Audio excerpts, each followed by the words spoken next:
Number of women developing gestational diabetes has gone 4 times more in this past 3 decades. Hi, I am Dr. Lummbini from Intensive Pregnancy Care, and I welcome you in this video. And we will talk about gestational diabetes in this video. So let's just start. What is diabetes? A lot of people are hearing about diabetes everywhere, and these pregnant women are also going through diabetes more oftenly nowadays, right? So what is this diabetes?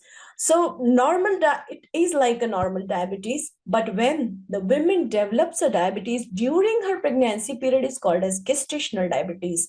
And this diabetes is caused due to the lifestyle what we have today, and this is because of the excess of more food we have and the alarming absence of exercises. So these are the causes can introduce gestational diabetes in the women. So now let us see the risks which increases the women to have a gestational diabetes. First, if she conceives after the age of 25, being overweight prior to being pregnant. Third one is a very strong family history of diabetes, either a father or a mother are diabetes or their family members are diabetes earlier. And that is the more reason where women can develop diabetes during her pregnancy period.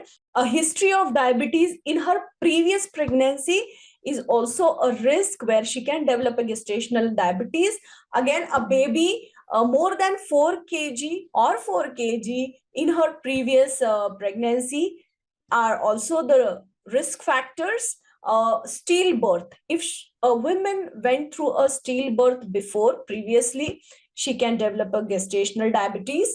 High blood pressure. If anyone in the family is having a high blood pressure, and if the woman is also tends towards this high blood pressure, she may have gestational diabetes diagnosed during her pregnancy period. And the most important reason is PCOD, that is polycystic ovarian disease, polycystic ovarian syndrome. So this disease, if a woman carries this disease before a pregnancy, she is high at the risk of developing a gestational diabetes during her pregnancy. And how to avoid this? To avoid a gestational diabetes, you must optimize your pre-pregnancy weight. If you are overweight, if at all your weight is more before even conceiving, you should optimize it properly so that afterwards, after you're conceiving, as in the pregnancy period, your weight increases by 10 to 15 kgs. So you must optimize it prior to your pregnancy before even conceiving.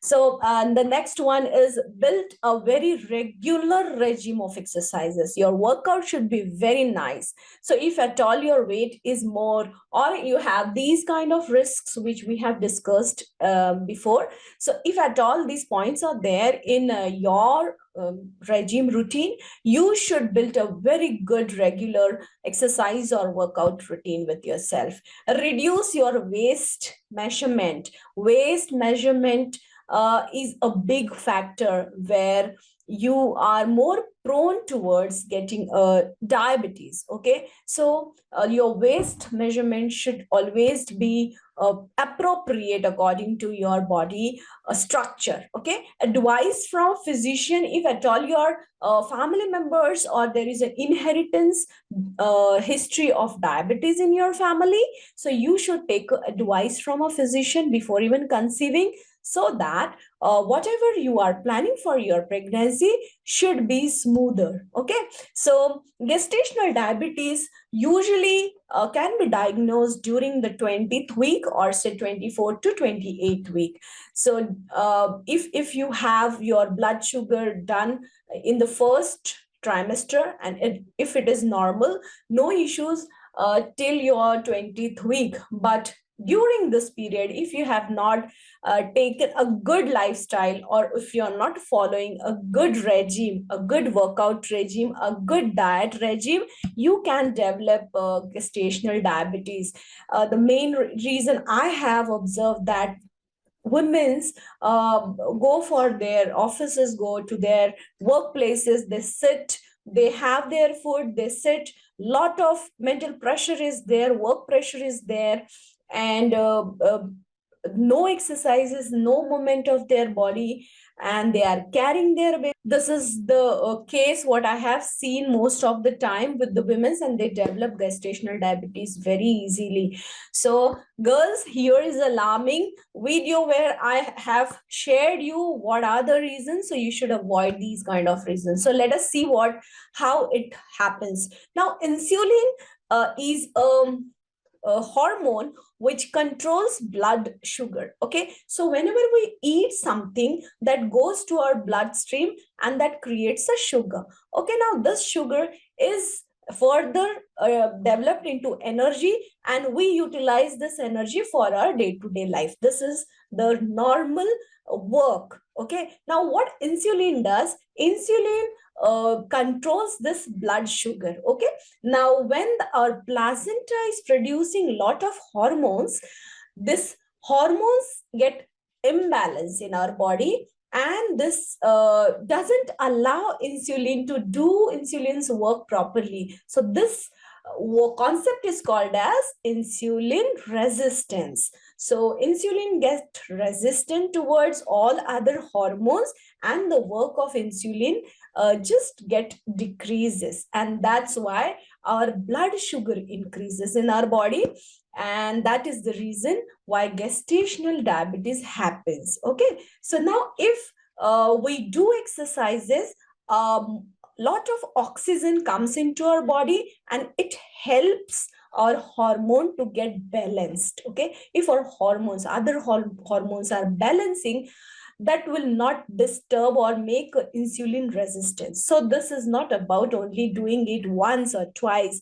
This is a regular routine which everyone should follow, and you can prevent your diabetes. That is the suggestion what I can give. You have to prevent any kind of disease or any kind of sign and symptoms before it comes in your body. So this is important, girls. Now we will see what this gestational diabetes have caused on our babies. Okay, so if a woman who carries diabetes or who carries a great amount of blood sugar, and if this is not in a control, she may give birth to a overgrown baby. Okay, the baby's weight would be more than 4 kgs, and this is called as overgrown baby. And if the baby's weight is more, she cannot deliver her baby by a normal delivery. So only cesarean section is a method where she can deliver her baby, but the babies would be overweight always. Now thirdly, I would say this babies can have birth defects also. The next one is babies may have respiratory distress to their body always, and these babies are more likely to produce diabetes in their further life. Okay, hypoglycemic. So these babies can develop hypoglycemia because when the blood sugar is more, baby's body is also producing insulin to get balanced. Okay, so now this production of insulin is increased in baby's body also. So when the baby gets delivered, baby's body is still producing the insulin in the same amount. So now baby doesn't need this much of insulin to be produced, and that's why baby can go into the hypoglycemic state. Okay, so after birth of a baby, a stillbirth can happen. This can also happen with the gestational diabetes where sugar is not very well managed. Okay, and so these were some of the points where you have to be alert with all the preventive factors. So how to manage gestational diabetes? I would rather say managing is tougher and prevention is more easier. So every one of you should be healthier enough to not produce these kind of diseases in your body. Right from the very first day of your pregnancy, you should be very much energetic, very much happy, and very much in a planned state. Okay, your pregnancy should be planned always. You should plan your day regime. You should do your exercises properly. You should have your food regime properly. So how much calories you're having in a day, you should count everything. So sometimes just increasing your food or decreasing it can be manageable, but your calorie count should be observable by you, how much you are eating. So this pregnancy is not about eating for two. Pregnancy is all about eating healthier. So I have heard always that women's have lot of good food during pregnancy, and that good food means having lot of food. But girls, good food means the food which will give you iron, calcium, proteins, nutrients, micronutrients, and everything what your body needs during your pregnancy period. So any kind of deficiency can cause that kind of problems. So make sure that you are very good with your diet. The next one is exercises and workout. Every woman is just going for a walk, and I have observed that they go for a walk after their food. So after your food, if you are going for a walk, that is not called as exercises. So exercises are only done when you are empty with your stomach, and some smaller meal is good, because you also need energy for doing your workouts. Okay, so only walking is not recommended. I recommend you for going for cardio exercises, going for stretching, going for yoga, going for breathing exercises, Kegels exercises, pilot exercises.